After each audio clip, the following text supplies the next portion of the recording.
We are now a municipality approved manufacturer for sanitation tunnels.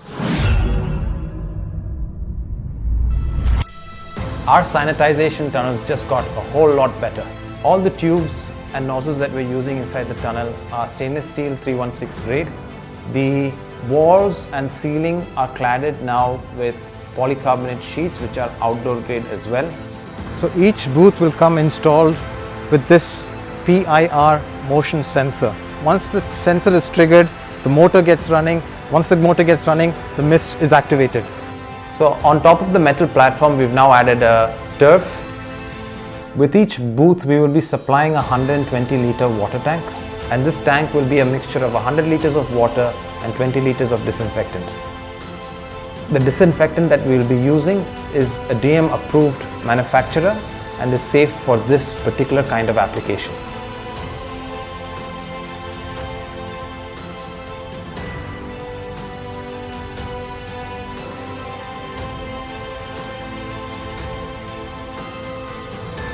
Both our 2-meter tunnel and the 3-meter tunnel are in stock and ready for immediate purchase.